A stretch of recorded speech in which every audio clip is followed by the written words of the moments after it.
Good morning. This is first lecture of topic respiration and circulation. These are actually two separate concepts, separate process of our body, but here related to each other, interdependent to each other. एकमेकास पूरक आहेत, एकमेकावरती अवलंबून असणारे आहेत. Hence, these two separate topic combines to form a single topic in our new syllabus. पूर्वी हे दोन्ही topic स्वतंत्र आपण अभ्यासत होतो. या नवीन सिलेबस मध्ये हे दोन स्वतंत्र टॉपिक एकत्रित केलेले आहेत, कारण ह्या दोन्ही प्रोसेस इंटर रिलेटेड आहेत. एकाच वेळेस समजून घेणं गरजेचं आहे आणि म्हणून या नवीन सिलेबस मध्ये याचा एकच टॉपिक केलेला आहे. Listen carefully about these two concept. Today we focus on only introduction of this topic. या टॉपिकची फक्त आज आता या लेक्चरला प्रस्तावना समजून घ्यायची. याचा अर्थ, या टायटलचा अर्थ नेमका काय आहे आणि त्याच्यामध्ये किंवा या टॉपिक मध्ये नेमकं काय अभ्यासायचं आहे अशी सारांश रूपी आपण प्रस्तावना आजच्या लेक्चरला घेऊया. First, focus on this concept. What is mean by respiration? Actually, respiration is a cellular deeply process. It is not here breathing. Breathing and respiration, these are two here separate concept. हे थोडंसं तुलना केली तर हे स्वतंत्र concept असलेले आपल्याला दिसून येईल. Breathing is a small step of respiration. Breathing ज्याला आपण श्वासोच्छ्वास म्हणतो, ही रिस्पिरेशनची एक पायरी आहे. Hence respiration is a long, deeply और सेल्युलर प्रोसेस. पेशींच्या मध्ये, बॉडीच्या आतमध्ये घडणारी प्रक्रिया आहे. It is actually biochemical process in which food get oxidized to form chemical energy in the form of ATP, adenosine triphosphate. That concept is called as a respiration. याला आपण respiration असं म्हणतो. Then here, what is the circulation? Circulation means flow of extracellular fluid. Flow means प्रवाहित होणं. काय प्रवाहित होणं? Extracellular fluid, that is nothing but blood. Our body consists, most common circulatory fluid is blood. Blood शरीरात ते फिरत असतं. हे जे काय रक्ताभिसरण होतं, that concept is called as a circulation. याला आपण सर्क्युलेशन असं म्हणतो. Here then again we focus on this concept respiration. आता आपण पुन्हा रिस्पिरेशन या कन्सेप्ट कडे फोकस करूया अँड देन हियर सर्क्युलेशन. आताच आपण पाहिलं याची डेफिनेशन म्हणजे व्याख्या. काय म्हटलेलं होतं? Here complex organic food material oxidized to form chemical energy in the form of ATP. That biochemical process, cellular process is called as a respiration. म्हणजे कसं असेल? मी रिएक्शन काढतो म्हणजे लक्षात येईल. Here C6 H12O6. This is the organic food. याला आपण organic food म्हणूया. Plus 6 here C 6O2. याच्यामध्ये ऑक्सिडेशन होईल.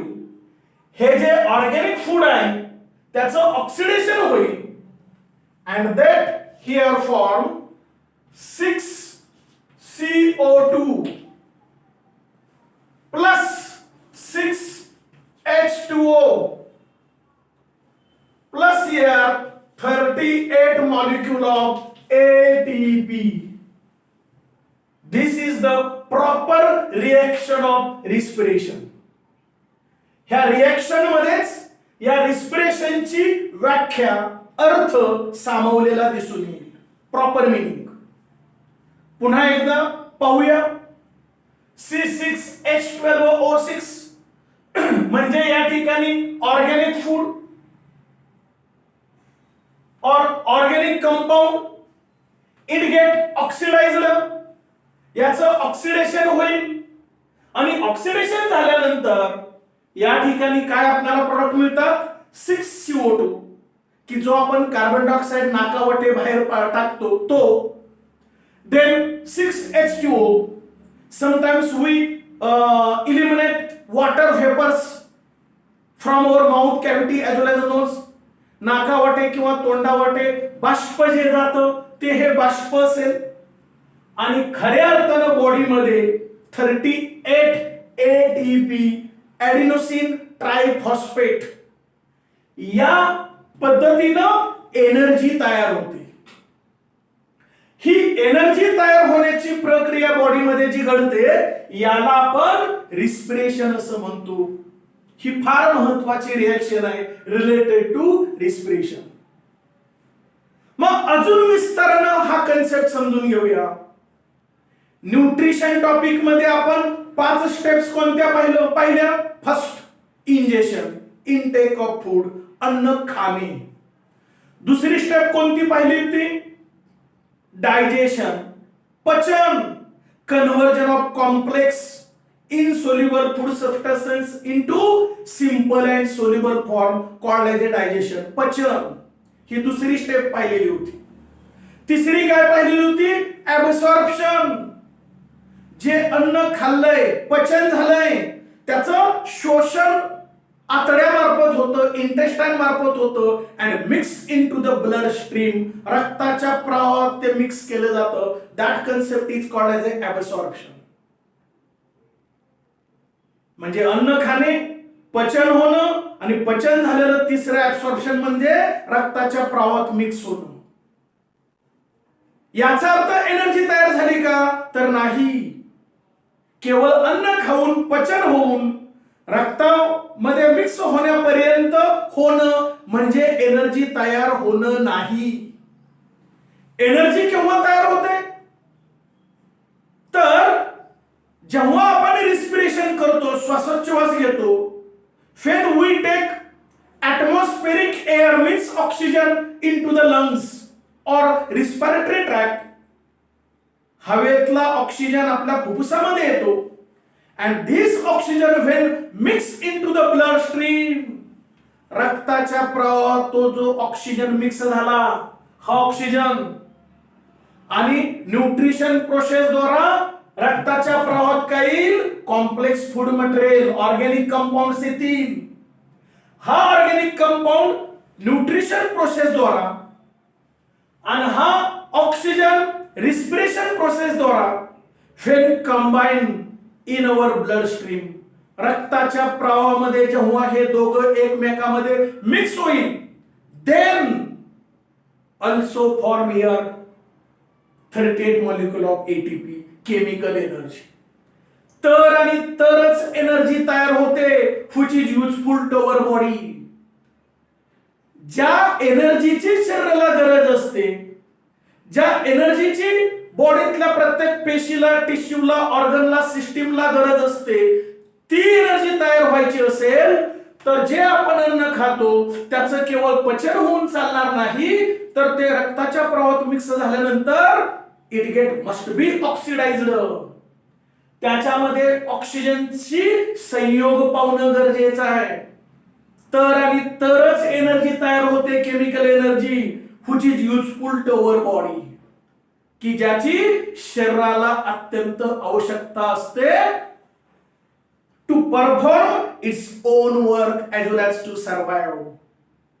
बॉडीतल्या प्रत्येक पेशीला स्वतःला जगायचं असेल, बॉडीतल्या प्रत्येक पेशीला स्वतःचं कार्य कंटिन्युअस करायचं असेल, कार्यान्वित व्हायचं असेल, तर 100% कोणत्या स्वरूपात एनर्जी लागते? ॲडिनोसिन ट्रायफॉस्फेट याच केमिकल फॉर्मॅट मध्ये एनर्जीची गरज असते. आणि ही केमिकल एनर्जी केव्हा तयार होईल? तर जे आपण अन्न खाल्ल्याने पचन झालेले रक्तामध्ये मिक्स झाले त्याच्याशी कोणाशी संयोग होणं गरजेचं आहे? ऑक्सिजनशी संयोग होणं गरजेचं आहे. म्हणजे organic compound get oxidized to form chemical energy.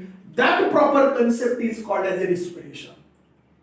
याला खऱ्या अर्थानं आपण रिस्पिरेशन असं म्हणतो. I hope you understand about the proper meaning और डिफिनिशन ऑफ हियर रिस्पिरेशन.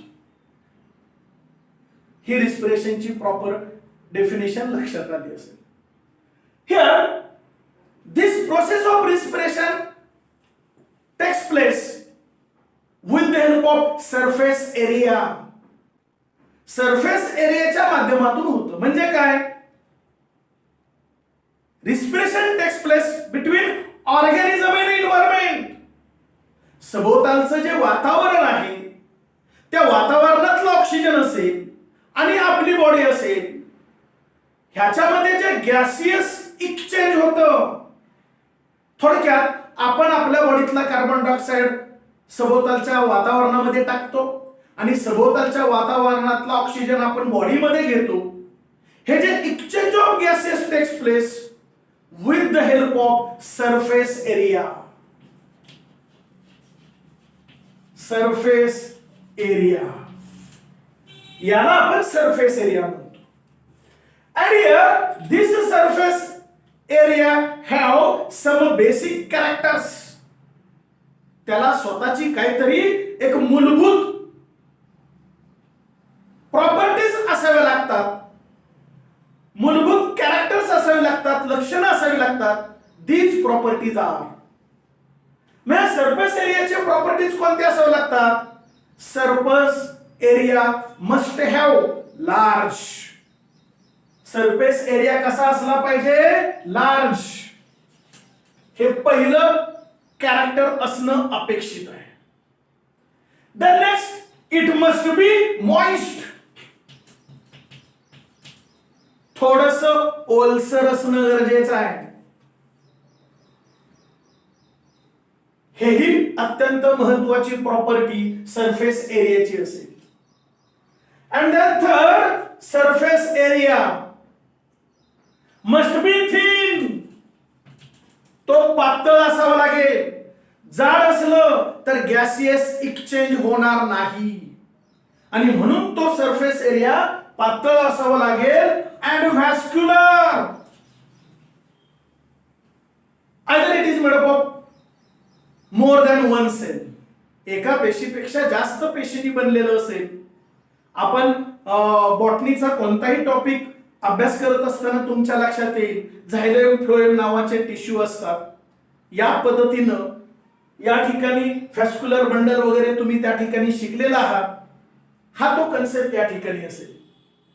म्हणजे surface area must be thin, vascular and have a capacity to exchanges between here environment and body.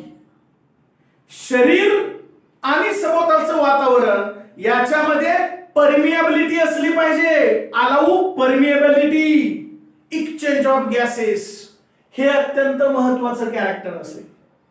तो surface area पातळ असला पाहिजे, vascular असला पाहिजे and permeable to allow exchange of gases. म्हणजे pores, छिद्र असली पाहिजेत. Must have pores. Pores means permeable to exchange of gases. या पद्धतीचे हे महत्वाचे प्रॉपर्टीज किंवा कॅरेक्टर सरफेस एरियामध्ये जर असतील तर प्रॉपर रिस्पिरेशन होईल. तर फूड गेट ऑक्सिडाइज होईल, तर या ठिकाणी केमिकल एनर्जी तयार होईल, तर बॉडीतल्या प्रत्येक पेशीला ती एनर्जी मिळेल, तर तो ऑर्गॅनिझम जगेल. म्हणजे जगण्याच्या संदर्भात हिथं रिस्पिरेशन ही प्रक्रिया आहे. Hence it is most important biochemical और सेल्युलर प्रोसेस. म्हणून ती अत्यंत महत्वाची प्रोसेस आहे. The next here respiration process takes place in both plants and animals. ही प्रक्रिया फक्त प्राण्यांच्या मध्ये घडतं असं नाही, वनस्पतींच्या मध्ये सुद्धा घडते. Because both animals and plants are in living state. दोन्ही सुद्धा ते सजीव असतात, जिवंत असतात. आणि जे जे जे जे सजीव आहेत दे रिस्पायर, ते स्वतः रिस्पिरेशन प्रक्रियेच्या माध्यमातून जगत असतात. Hence here we see first respiratory area, surface area in plant. वनस्पतीमध्ये कसं असेल, suppose this is the plant, ही प्लांट आहे, दिस इज द स्टेम, याला आपण काय म्हणतो stem. Then here this is leaf, समजा हे लीफ असेल, and suppose this are the root, हे रूट असते. You know very well this stem is also covered by bark. Bark याला आपण काय म्हणतो मराठीत, साल. कोणतेही झाड असेल, फांदी असेल, त्याला वरती कव्हरिंग असतं, त्याला मराठीत साल असं म्हणतो, इंग्लिश मध्ये बार्क असं म्हटलं जातं. Here this bark consist small like this pore like, छोटी छोटी पोवर्स असतात, छिद्रे असतात, कॉल्ड ॲज ए लेंटिसेल्स. त्याला काय म्हटलं जातं, लेंटिसेल्स. म्हणजे छोटे छोटे छोटे पोवर्स असतात, छिद्र असतात. जरी ती स्टेम असेल, खोड किंवा फांदी असेल, तरी जरी त्याच्यावरती साल असली तरी त्या सालीला छोटी छोटी छोटी छिद्र असतात, पोर्स असतात, called as A lenticels. Here, this is the surface area of this plant, of this stem, for the process of respiration. आणि लीफ असेल, झाडाचं पान असेल, it also consists very small pores. याच्यावरती सुद्धा छोटे छोटे छोटे छिद्र असतात, पोवर्स असतात, called as a stomata. त्याला आपण काय म्हणतो, स्टोमॅटा. पानाला छोटी छिद्र असतात, त्याला स्टोमॅटा असं म्हटलं जातं. With the help of this stomata here this plant respire, respiration process takes place. सभोवतालचं जे वातावरण आहे, आता वनस्पती वातावरणातला काय घेईल, for the process of here photosynthesis. Photosynthesis प्रक्रिया घडवून आणण्यासाठी वनस्पती हवेतला काय घेईल, कार्बन डायऑक्साइड, CO2 घेईल. CO2 डिफ्यूज इन, आतमध्ये कार्बन डायऑक्साइड घेतला जाईल. As well as sunlight, sunlight घेतली जाईल. Sunlight and carbon dioxide, atmospheric carbon dioxide दोन्ही घेतलं जाईल with the help of these pores or stomata. And then release, ह्या स्टोमॅटा थ्रू हे पान बाहेर काय सोडेल, oxygen. Release oxygen which is useful to all living animals. जे जे जे जे प्राणी आहेत त्या प्राण्यांना ऑक्सिजनची गरज असते. शुद्ध ऑक्सिजन किंवा हवा शुद्ध करण्याचं काम झाडं करतात. म्हणजे या पानाला जी छिद्र आहेत, स्टोमॅटा आहेत, यातून काय बाहेर पडेल, oxygen. Oxygen diffuse out and carbon dioxide diffuse in. या पद्धतीनं हे वनस्पतीमध्ये, प्लांट्स मध्ये सरफेस एरिया असतो for the process of respiration. I hope you understand about the surface area of plant for the process of respiration. Then animal respire with the help of variety of surface area. तो animal किती मोठा आहे? एकदम microscopic म्हणजे सूक्ष्म आहे का, किंवा थोडा मोठा आहे का, त्याच्यापेक्षा मोठा आहे का, एकदम मोठा आहे का, as well as depends upon their habitat. तो प्राणी कुठे राहतो, त्याचा अधिवास कोणता आहे, जिथं राहतो सभोवतालचं वातावरण कसं आहे, त्याच्यानुसार respiratory area, surface area, respiratory organ वेगळं असतं. एक्झाम्पल घेऊया आपण. Protist, amoeba, paramecium, euglena, vorticella, like this small microscopic organism. They respire with the help of a plasma membrane. म्हणजे समजा हा अमिबा आहे, हे अमिबाचं वरचं जे कव्हरिंग असेल ॲनिमल, त्याला आपण प्लाझ्मा मेम्ब्रेन असं म्हणतो. And with the help of this plasma membrane consists very tiny microscopic pores. त्याला अत्यंत सूक्ष्म छिद्र असतात. जसं की आपण साधं कोंबडीचं अंड घेतलं, त्याचं कवच पाहिलं, असं जवळून पाहिलं तर त्या कवचाला कुठेही छिद्र दिसणार नाहीत, पण प्रॅक्टिकली त्या कवचाला अत्यंत सूक्ष्म छिद्र असतात.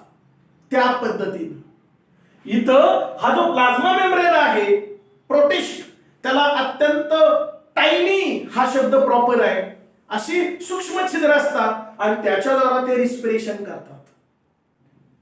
देन स्मॉल ॲनिमल्स, त्याच्यापेक्षा थोडेसे मोठे परंतु लहान ॲनिमल्स, की जे आपण बाकीचे पाहिले इयत्ता 11वी सायन्स मध्ये किंगडम ॲनिमल या, त्यामध्ये फायलम अनेरिडा असेल किंवा अर्थवर्म असेल, असे जे बाकीचे छोटे ॲनिमल्स आहेत, they respire with the help of moist skin. त्यांच्या बॉडीवरती जी त्वचा असते ती ओलसर असते. They are here water living animals, पाण्यामध्ये शक्यतो असतात किंवा मॉइस्ट सरफेस मध्ये ते असतात, ओलावा असतो जमिनीमध्ये. They respire with the help of skin, त्वचेनं होतात. अल्सो अँफिबियन्स, जे उभयचर प्राणी, एक्झाम्पल फ्रॉग, पाण्यामध्ये सुद्धा तो असतो. Respire with the help of skin, स्किनच्या मार्फत तो रिस्पिरेशन करतो. Then another example here, scorpion, spider, असे जे अर्थ्रोपॉड्स असतील, they respire with the help of lung book.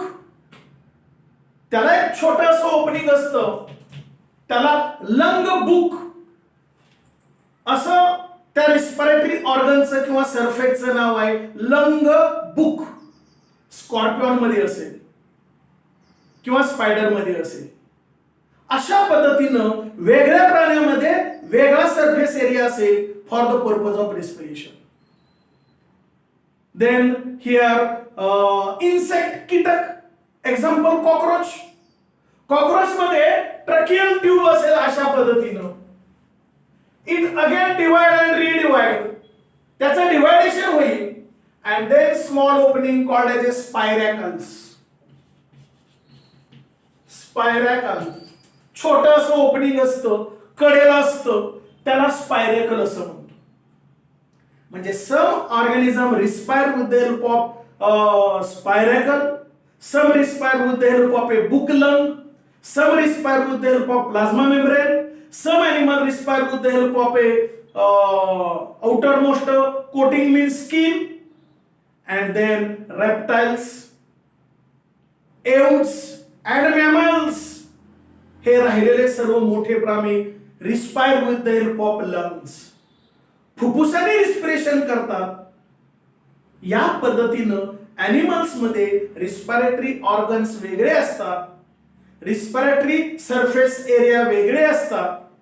जो प्राणी जिथं राहतो तिथं ज्या पद्धतीनं प्रॉपर रिस्पिरेशन होऊ शकेल त्या पद्धतीनं तो ऑर्गन अवयव वेगळा असतो. But respiration is most essential process to survive. जगायचं असेल तर त्या प्राण्याला रिस्पिरेशन हे करावंच लागतं. When respiration stop, that animal totally stop. It leads to death. Respiration थांबलं की तो प्राणी जगण्यास पात्र नसेल, तो थांबेल, त्याची डेथ होईल, त्याचा मृत्यू होईल. इतकी महत्वाची प्रोसेस ही रिस्पिरेशन असेल. This is the proper introduction of this topic here, respiration and circulation. I hope you understand about this introduction. Is it clear? Okay, thank you.